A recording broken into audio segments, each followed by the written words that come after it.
Hello, Bacho. Let us read this given question. So, the given question says that a monochromatic radiation of wavelength lambda 1 is equals to 3000 angstrom falls on a photocell operating in a saturation mode. The corresponding spectral sensitivity of a photocell is J is equals to 4.8 milliampere per watt.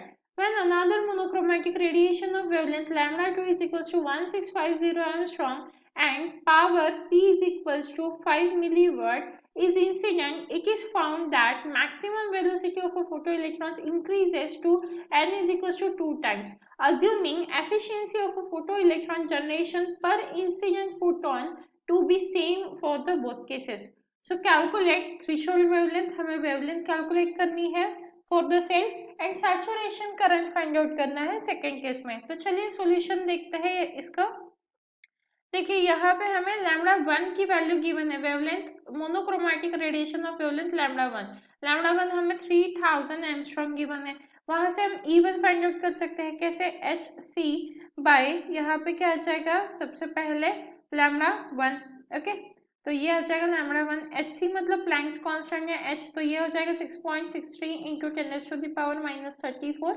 c क्या है, speed of light है, तो 3 into 10⁻8 and divided by lambda 1 क्या given है हमें 3000 angstrom, तो ये 10⁻⁻10 हो जाएगा. और क्योंकि ये जो Hc है ये EV में हमें कैलकुलेट करना है, मतलब एनर्जी, इसीलिए 1.6 इंटू 10⁻⁻19 से हम डिवाइड कर देंगे. तो जब हम इसे कैलकुलेट करेंगे तो E1 की वैल्यू आ जाएगी हमारी 4.1 EV. ओके, अब हमें लैम्डा 2 भी गिवन है 1650 एंगस्ट्रॉम, तो यहाँ से हम E2 फाइंड आउट कर सकते हैं. E2 will be equal to Hc by lambda 2. तो क्या हो जाएगा यहाँ पे जो लैम्डा 2 है वो क्या है 1650 इंटू 10⁻⁻10 एंगस्ट्रॉम में है.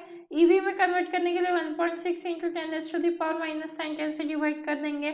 ठीक है, और ये क्या है 6.63 इंटू 10⁻⁻34 इंटू 3 इंटू 10⁻8. तो इसे जब हम कैलकुलेट करेंगे तो E2 की वैल्यू क्या आ जाएगी 7.53 EV. तो ये आई हमारी E1 की वैल्यू, ये आ गई हमारी E2 की वैल्यू. ओके, अब देखिए आगे P1 जो है वो क्या आ जाएगा 1 वाट आ जाएगा. देन E1 अगर हम देखेंगे तो वो हमने कैलकुलेट किया 4.14 EV. तो हम N1 यहाँ से कैलकुलेट कर सकते हैं कैसे, P is equals to NE होता है, तो यहाँ से N1 की वैल्यू आ जाएगी हमारी P by E. Right, values को सब्स्टिट्यूट कर देते हैं. P इज इक्वल्स टू क्या 1 है और E की वैल्यू आई है 4.14. E है मतलब 1.6 इंटू 10⁻⁻19.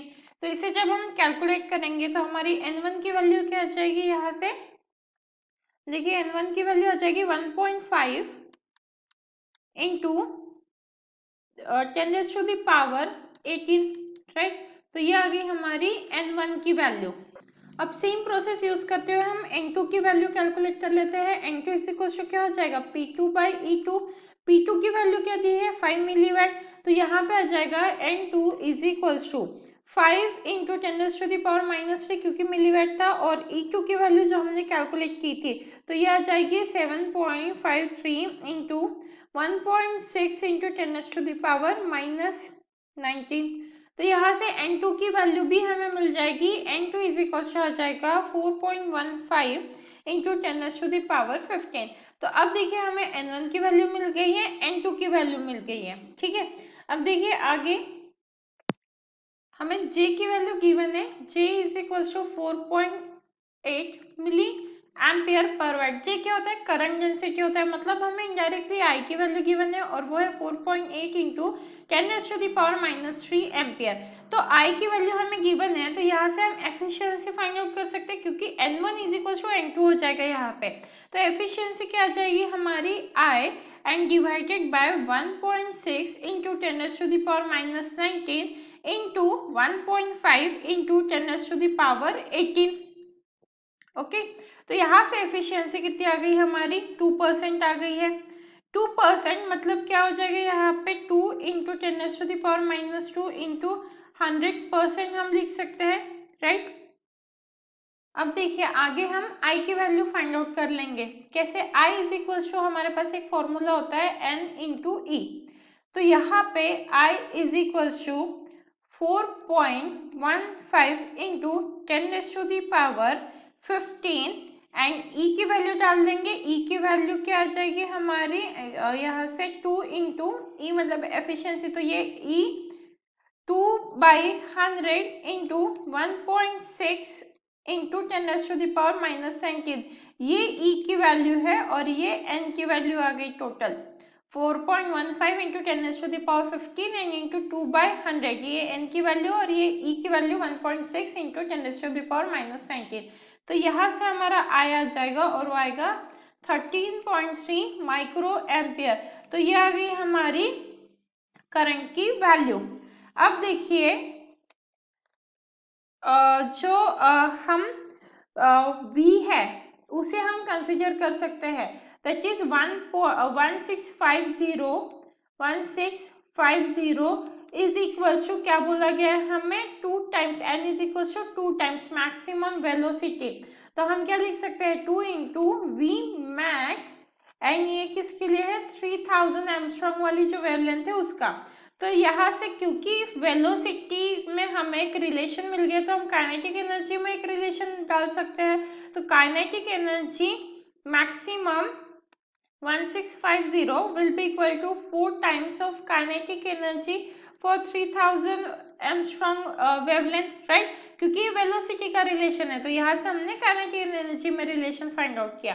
तो अब हम इसे क्या लिख सकते हैं 4.14 minus work function is equals to 4 times 7.53 minus work function.